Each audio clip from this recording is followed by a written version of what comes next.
I'm bringing it back for another week this evening. JLJ this evening, not live. Hope to do some live ones. Maybe I'll try to do a live one later this week. I'm gonna try if I can. But these are actual recorded episodes. I've done them before, a week's worth, and it was very successful. You guys tuned in. You guys liked it. This is for content that's coming out in the evening. So 5 p.m. Pacific, 8 Eastern, new episodes will be released. That's what's happening all this week. And I'm trying to doing this. It's been wonderful. So what I've been doing, and I did last time, do the same thing. I pick a topic, talk about it. It's not too long or anything, but you just something you listen to at nighttime. You're like I'm sitting at home. Oh, James is up. Let's see what he's talking about.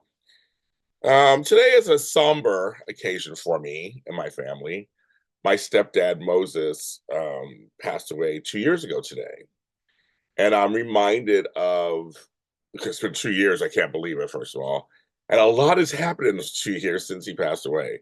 For me, there's a period of time that started that was just it seems outrageous to me what everything that happened. But I it started with me getting COVID for the first time in Thanksgiving 2022. Then a month later on Christmas, my stepfather just suddenly stops everything. He's in his 80s, but he was fully functioning for the most part. And all of a sudden he stops talking, eating, we just stops communicating everything. Um, Taken to the hospital. Ugh, I won't get into full detail, just horrible service from Kaiser. And he sent him back home, not really sure what's going on with him. We have to caregive for him for those couple of weeks, and then literally, this is like a month later, he died with my mother at his side. And it's just a heartbreaking tale with this. And so earlier today, my mother and I decided to celebrate it. And we went to one of our favorite restaurants that he liked. It's called Number One Chinese Buffet in Lawndale, here the South Bay area of Los Angeles, not far from us. We decided to go and eat on him, have a good time. He used to love it. So we're gonna do that. We did that to celebrate. It's earlier in the month. I missed my brother Max that passed away. It was his birthday, January 2nd. So that was a little rough. At the end of the month, it's my grandma Mitzi's death anniversary. We celebrate that too. And we're talking this one's like 30 something years. But we mark it. It's a cultural thing. I think we mark it to say, like we're glad you were here. We tell stories. If you cry, cry, whatever. It's meant to be something to remember. Um, yeah, and just Moses. And it's funny for me. I never talk about him. I never talk about him or anything. I don't have a father. Biologically, I do. I have a father, James Lott Sr., clearly. We have zero contact. We don't have a relationship whatsoever. Um, and this is after years of trying to have one. It just doesn't seem to work. But what is his status in my life? There's no status in my life, but I have forgiven him for whatever, whatever our stuff was. I've let all that go. And if I run into him, which I haven't, if I do, it's this lighting is just so bad. But if I do, is that better? It's a little better. If I do, I say I don't talk to her, whatever. I follow his wife on LinkedIn. She actually posted really great stuff.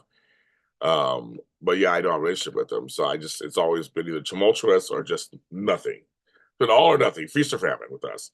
Um, and then I had a stepfather, Larry, who passed away 3 years ago, who I was close to. He died suddenly also. He was in his early 70s. That was another devastating blow for me. But he was more of a more father-ish figure. I could talk to him about a lot of stuff. He was very open about a lot of stuff. Right. I use the word honey lamb. That's because of him. I always say that. Things like that. He was fun, but he passed away. And then Moses was somebody that came into my life as an adult. Not just like an adult. I was old. And I was living here. So and Moses was not a talker. I see what I'm saying is he was not a talker, not really. we had a few conversations over the years, but he was not really a talker. But he loved my mother, and so I always was like, well, long as take care of her, he's good. I made him laugh a couple times. We have a couple of fun stories together, but for the most part, he was kind of just a quiet guy, and but he loved her very much, and he treated me with kindness, be my brother and stuff, and so we just kind of were like, okay, it's good. Um, we had nothing in common. We had nothing in common. I mean, I thought I mean, even if I wanted a father, I couldn't go to him. He didn't like sports like I did. I'm not in cars like he is. He doesn't watch soap operas or Star Wars. I guess it's like there was. I mean, we like food. That's why I guess we go to eat because we like food together. But like, there was nothing. We had nothing in common. So it's kind of funny. I'm like, I couldn't really go to him for anything. Yeah, not really. So it's kind of like it's this male figure who's there from my mom. That's for me. That's what it was. It was like, and then now he's out. There's this giant void. Isn't that funny? You're sitting there going, he's so quiet, and you don't sometimes you don't even notice him, but he was around. He was always pilling around doing stuff and things. And I just was like, now this quiet man, we also just call him Big Daddy. That was my nickname. He's like I would say he's a quiet man, he carries a big stick, whatever. He was law enforcement and everything. Now that he's gone, it's a big hole. It's like isn't that crazy? It's not the loudest ones, right? That you remember. And sometimes it's the quiet ones that they're quietly there. I'm sure people in your lives, but you asked like that in your life. So he was always quietly there, and now he's not. It was sad seeing him deteriorate. So I'm where I feel blessed that it was quick, that it was 20. It was like a month. That didn't last for years or anything. So I feel blessed for that he was put out of his misery at least. He have to suffer very long. But she said he died with a smile on his face. I believe it. He loved my mom. I did. For whatever reason, whatever it was about her, he was just like, I'm all in. We could almost all wish we had a love like that. Trust me. Um, but yeah, I was just like, when I think about him today, I was like, yeah, I guess that's kind of that's it's it. And it's funny because now that I'm older and I'm heading towards 60 in a few years, I'm like, wow, there isn't anybody above me, male wise, I talk to that I can count on. That's all gone. I have an uncle. I say the air quotes. He's my uncle, but for real. But he's only a few years older than I am, so we're the same. We're like the same age. I call him uncle because he is my mother's younger brother, but it's not the same. I have a couple of mentors, but they're around my age or whatever. They're really good at what they do. I don't really have anybody above me. That's something that I'm thinking about looking into, finding somebody who's older than I am and who does kind of what I do. I have my aunt Faith, who I'm very close to, and she has helped me along in the last 15, 16 years immensely. Yeah, if you're watching this, Aunt Faith, I love you and appreciate all you've done for me and my mindset. She's been great. I ain't talked to her, and that's fine. But that's a female. I'm like, that's fine. I can talk to her about some stuff, but there's some male things that I want to talk to another man about. I just don't have really.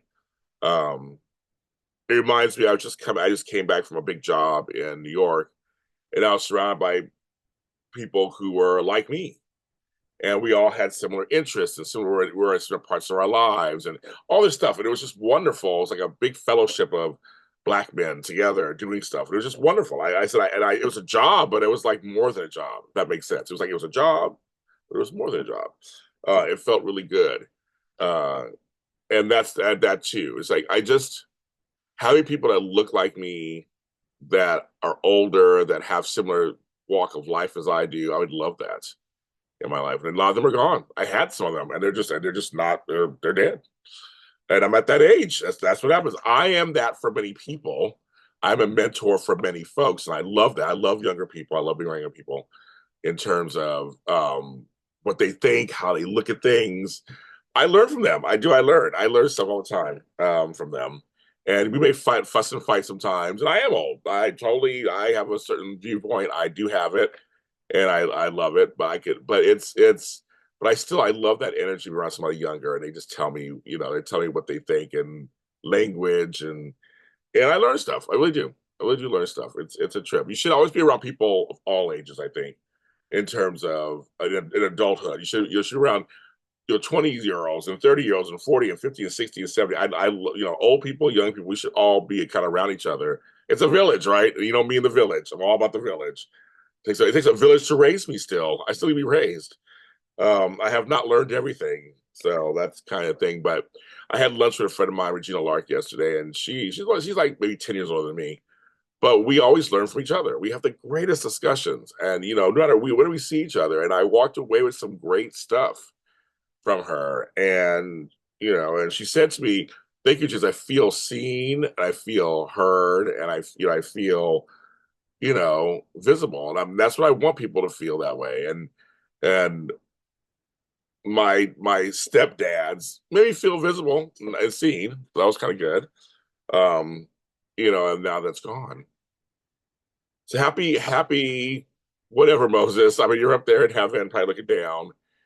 Hope we had a good time. Thanks for the memories that we did have together the last 16. Well, it was like 14 years. So 14 years when I was here in LA. So I just celebrated 16 years in LA here this week. And we miss you. And we'll see you again later. And we'll see you later. Not soon, hopefully. But we'll see you again later. This is JLJ this evening. You can listen to me on any streaming service podcast channel or watch, of course. And look and go through the other ones we did. The other ones I did. Like I said, I did a whole week's worth a few months ago. Check those out too. And we'll see you later this week. Bye.